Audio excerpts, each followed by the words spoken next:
From Interior Alaska's most trusted news source, this is the Fbx Evening News.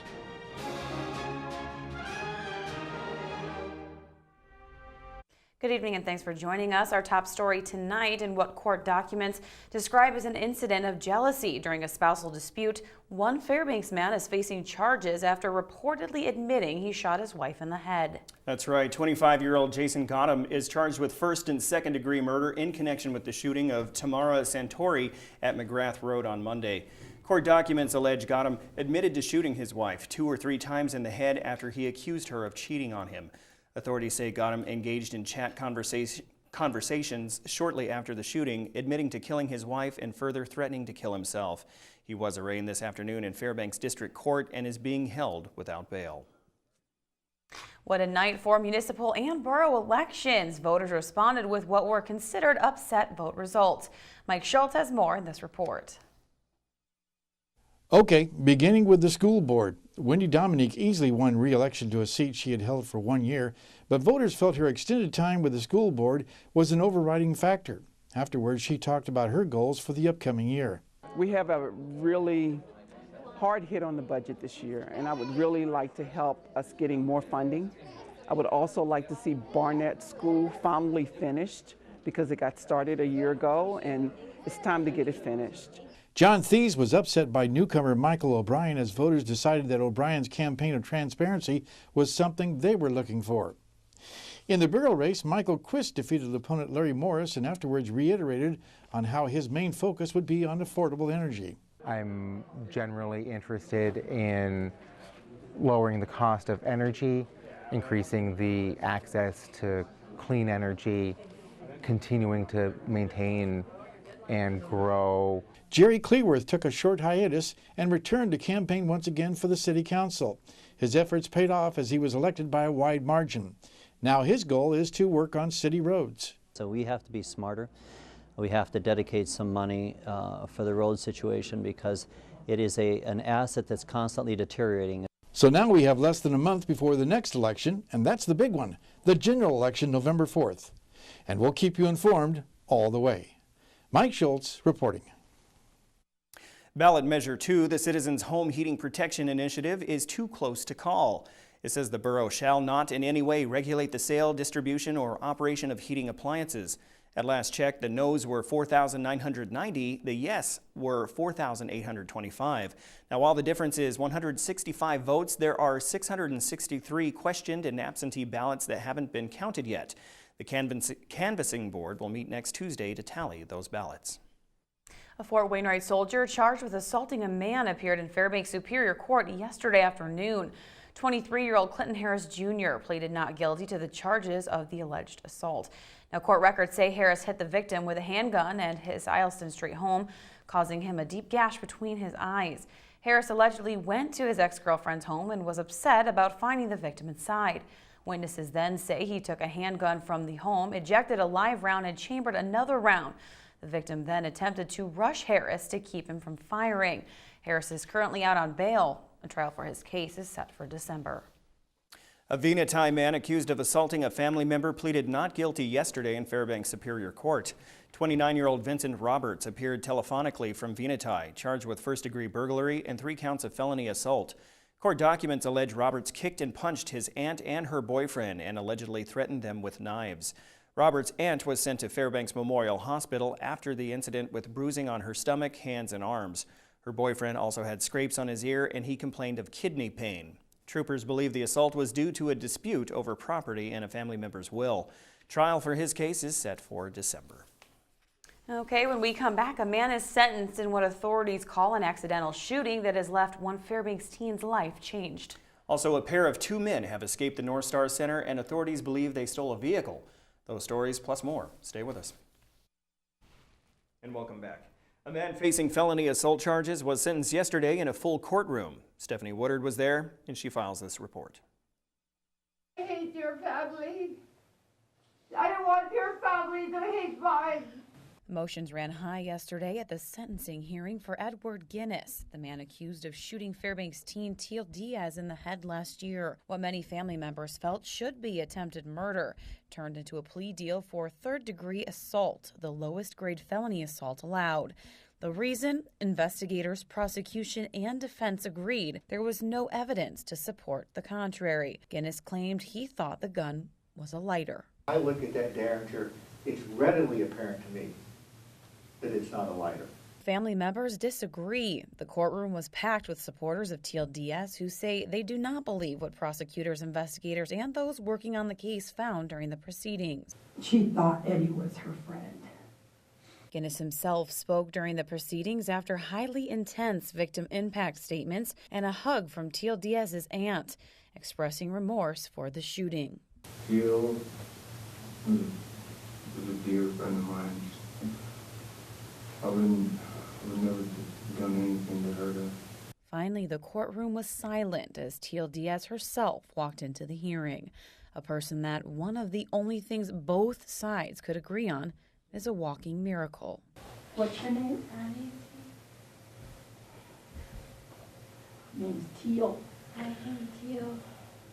Diaz now requires 24-hour care and will never lead a normal teenage life, something that her family said was killed that day. But one thing they say never has changed, that's her happy spirit. From Fairbanks Superior Court, I'm Stephanie Woodard reporting. Alaska State troopers are seeking the public's assistance in locating 2 escapees believed to also be involved in a vehicle theft. According to a release this morning, 20-year-old Dabtree Rice and 33-year-old Daniel Crow escaped yesterday evening from the North Star Detention Center. Now, authorities say the 2 escaped through a window just before midnight. It's believed that the 2 men then stole a gray 1997 Mercury Sable from the nearby Blue Loon Bar, license plate DNG 123. Anyone who sees this vehicle or has any information regarding the 2 suspects is asked to phone troopers at 451-5100. The Stryker Brigade Combat Team is always training, so they will be ready to deploy anywhere on short notice. One of the tools of their trade is the mobile gun system. Monty Bowen has details now in this week's military report. 6 GSR indicates light armor moving into your sector. Defend and report. Out. Well, today we're actually conducting, as a brigade whole, consolidated from all the kilos in the brigade, 19 kilos, we're doing MGS gunnery. It's a qualification as a crew to show how lethal we are in support of the infantry with this vehicular platform. Mobile gun system platoons often gather at the Donnelly training area for crew certification. The purpose of the mobile gun system is to support ground forces, primarily in neutralizing enemy vehicles, equipment, and fortified positions, as well as breaching or removing large obstacles such as walls or other structures. We can clear a room by firing specific round types through a window. We're also designed to, if it comes down to it, heavy armor shows up, we hit them before they can hit us, and then we haul until we can get the heavy assets in to take care of a significant armor threat. Crews go through several scenarios, including both dry and live fires and situations involving a chemical, biological, radiological, or nuclear environment, simulated casualties, and equipment malfunctions. This is Monty Bowen reporting. The Military Report is brought to you by Stanley Nissan. Innovation for all. All right, well, up next in sports, Joe Cook takes us to the tennis courts as local players get ready for the state tournament this weekend. Also, this week's Pro Football Challenge will be announced. Who won? All that and more next with JoJo.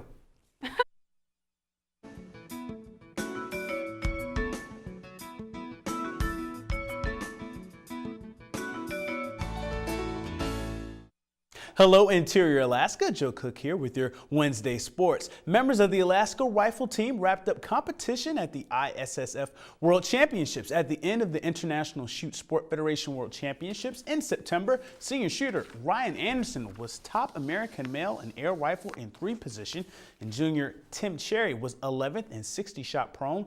He was 39th overall in junior air rifle in 3 position as well. Redshirt freshman Sagan Madalena was 33rd in air rifle, but she was the second highest ranked American woman. Junior Lorelei Stanfield was fourth in prone as the U.S. placed fourth in that event for the women. Anderson and Sherry will be in Guadalajara, Mexico for the Championships of the Americas October 11th through the 20th. The rest of the UF rifle team will open the 2014-2015 season this weekend against UT Martin at the E.F. Horton Rifle Range in the Paddy Center. Matches start on Saturday and Sunday at 9 a.m. It's state championship time for high school ball sports. Cross country finished last week. State football champions will be decided the next couple weeks, but this weekend are the tennis state championships. A couple of interior players have something to prove. Here's more.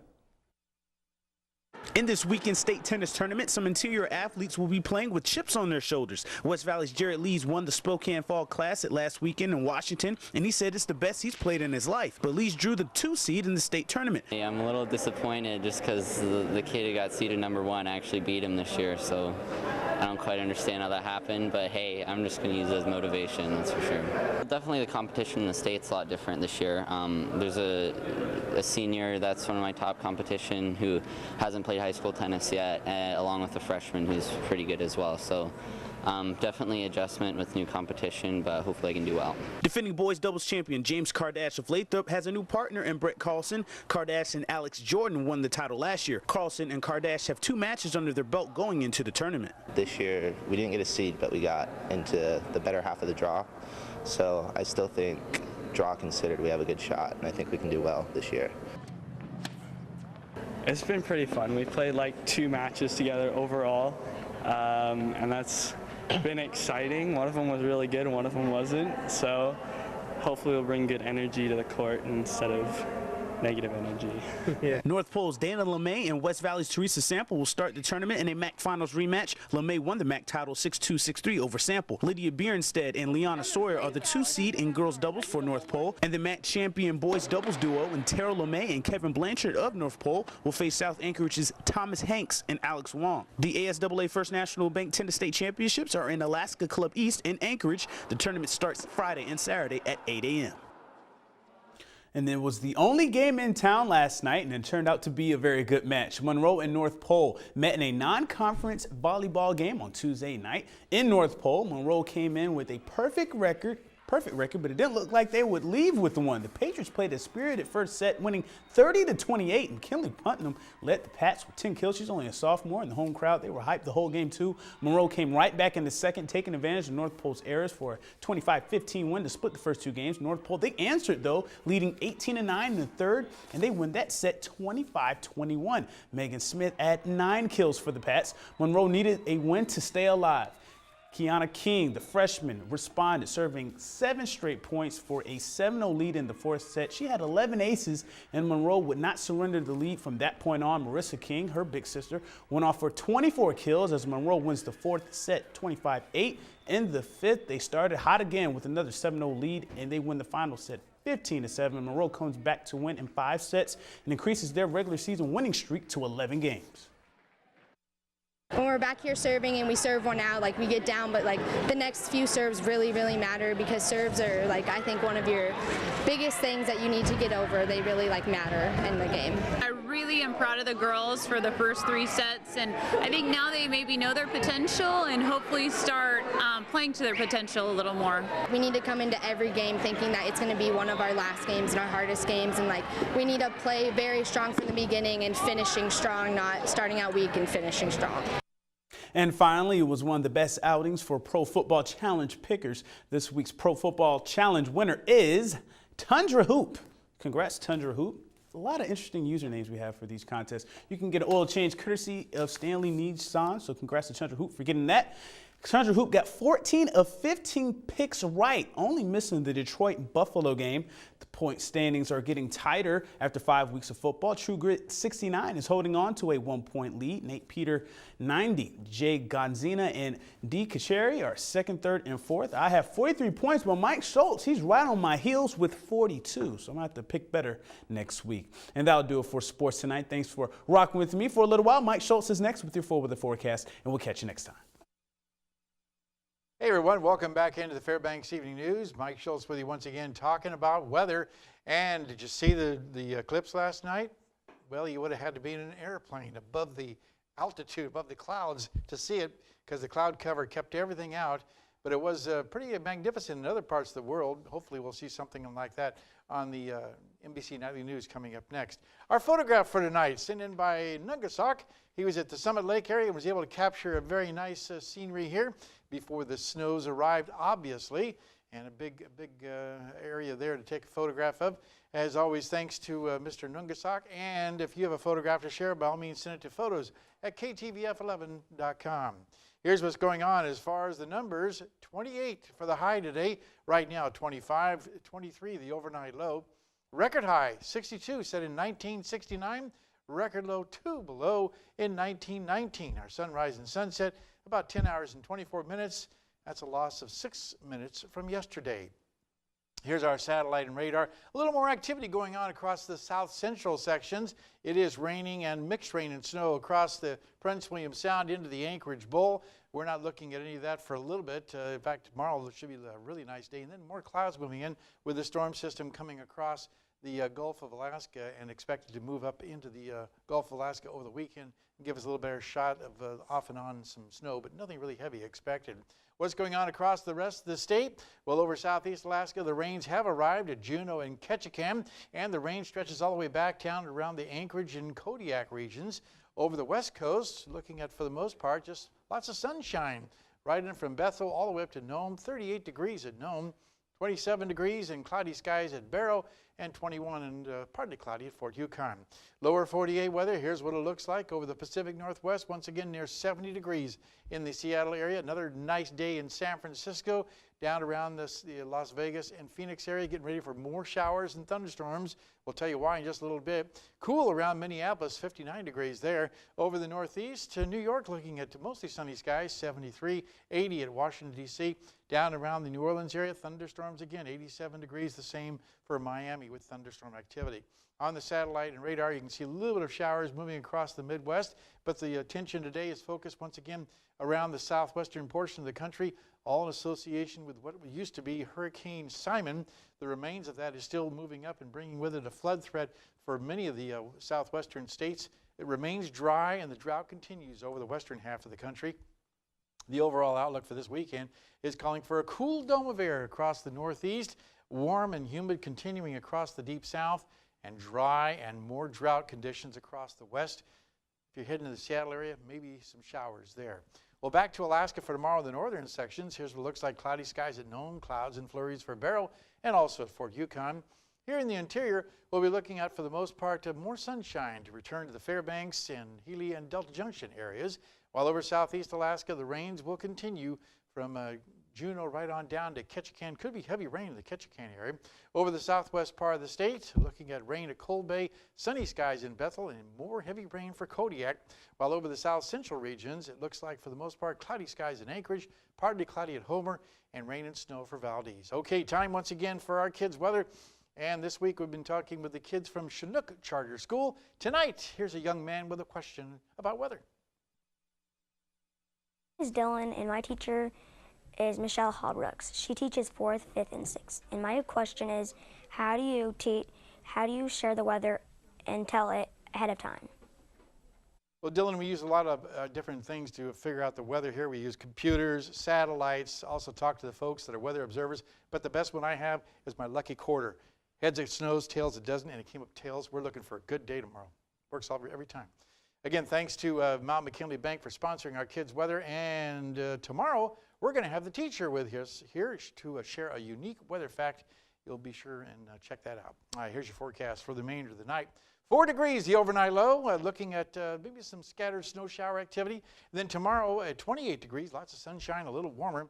And the extended forecast, as you can see here, looking at Friday, maybe a chance of some snow shower activity. Saturday, cloudy skies, and then more chances of snow for Sunday, Monday, and Tuesday.